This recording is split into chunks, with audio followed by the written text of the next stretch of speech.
সন্তানকে বিদেশে পাঠাতে চড়া সুদে ঋণ নিয়েছেন, সেই ঋণ এখনও শোধ হয়নি। এরই মধ্যে খবর এসেছে লিবিয়ায় জিম্মি হয়েছেন কলিজার টুকরা সন্তান। মুক্তিপণ আদায়ে পাঠানো হচ্ছে নির্যাতনের ভিডিও। সেই ভিডিওতে প্রাণ ভিক্ষা চেয়ে পিতা মাতাকে টাকা পাঠাতে বলছেন সোহান।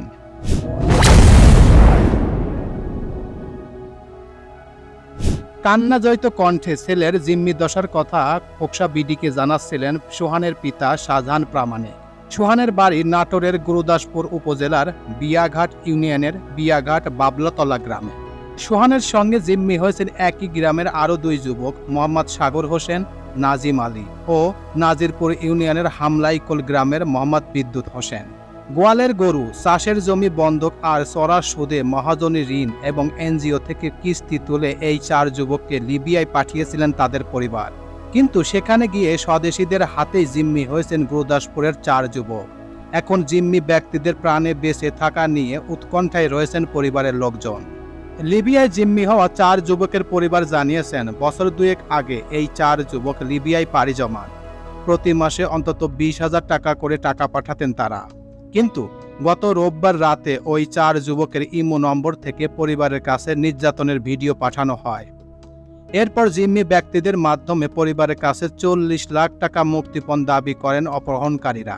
মুক্তিপণের টাকা না দিলে নির্যাতনের মাত্রা বাড়ানো হবে, প্রাণে মেরে ফেলা হবে। সন্তানদের এমন প্রাণ সংশয় থাকায় বিষয়টি পুলিশকে এখনও জানাননি 4 পরিবারের লোকজন। খোঁজ নিয়ে জানা গেছে, বিয়াঘাট বাবলাতলা গ্রামের শাহজাহান প্রামাণিকের ছেলে মোহাম্মদ সোহান প্রামাণিক, মোহাম্মদ তাইজল শেখের ছেলে মোহাম্মদ সাগর হোসেন, মৃত শুকুর আলীর ছেলে নাজিম আলী ও হামলাইকুল গ্রামের এনামুল হকের ছেলে মোহাম্মদ বিদ্যুৎ হোসেন ভাগ্য বদলাতে লিবিয়ায় যান 2 বছর আগে। এদের মধ্যে বিদ্যুৎ হোসেনের পিতা এনামুল হক এখনও লিবিয়াতেই আছেন। মূলত তার মাধ্যমে তার ছেলে বিদ্যুৎ সহ 4 যুবক লিবিয়ায় গেছেন। লিবিয়ায় জিম্মি দশায় পড়ার পর থেকে অপহরণের শিকার ব্যক্তিদের পরিবারের সাথে এনামুল হক ঠিক মতো যোগাযোগ রক্ষা করছেন না। উপরন্তু হামলাইকোল গ্রামে থাকা এনামুলের স্ত্রী সংবাদটি প্রকাশ না করার জন্য গণমাধ্যম কর্মীদের অনুরোধ জানান। তবে এই ব্যাপারে তিনি কোনো বক্তব্য দেননি। লিবিয়ায় জিম্মি দশায় পড়া যুবক সোহানের পিতা শাহজাহান আলী বলেন, রোববার ইমো নম্বরে কল দিয়ে কান্নাজয়িত কণ্ঠে তার ছেলে সোহান বলেছিলেন, মা বাঁচাও, বাবা বাঁচাও, কারা যেন আমাকে অপহরণ করেছেন। অপহরণকারীরা বাংলায় কথা বলছেন, 10 লাখ টাকা না দিলে মেরে ফেলবে। এবারের মতো আমাকে বাঁচিয়ে আমার জীবন ভিক্ষা দাও মা। তিনি বলেন, বাড়ির ভিটে ছাড়া কোনো জমি জমা নেই, ভিটে বিক্রি করলেও 10 লাখ টাকা হবে না। ছেলেকে জিম্মি দশা থেকে মুক্ত করতে তিনি সরকারের হস্তক্ষেপ চেয়েছেন। আরেক জিম্মি নাজিমের স্ত্রী নাদিরা বেগম জানান, অপহরণকারীরা তার স্বামীকে ছেড়ে দিতে 10 লাখ টাকা মুক্তিপণ চেয়েছেন। তিনি স্বামীকে মুক্ত করতে টাকার যোগান দিতে পারছেন না।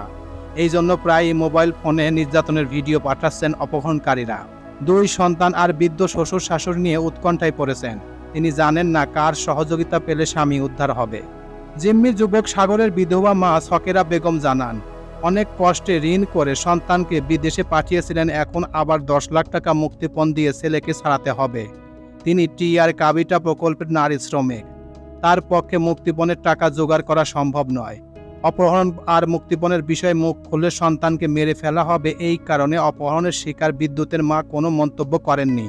বিয়াঘাট ইউনিয়ন পরিষদের চেয়ারম্যান মোহাম্মদ মিজানুর রহমান সুজা জানান, ঘটনাটি শোনার পর জিম্মিদের উদ্ধারে তিনি দ্রুত সরকারের সহযোগিতা চেয়েছেন। গুরুদাসপুর উপজেলা ইউনিয়নের কর্মকর্তা সালমা আক্তার খোকসা বিডিকে জানান, লিবিয়ায় জিম্মি 4 যুবক উদ্ধারের জন্য প্রবাসী কল্যাণ মন্ত্রণালয়ের মাধ্যমে কাজ শুরু করেছেন তারা। এছাড়া জিম্মি ব্যক্তিদের পরিবারে গিয়ে সার্বিক সহযোগিতা দেওয়ার কথাও জানিয়েছেন তিনি।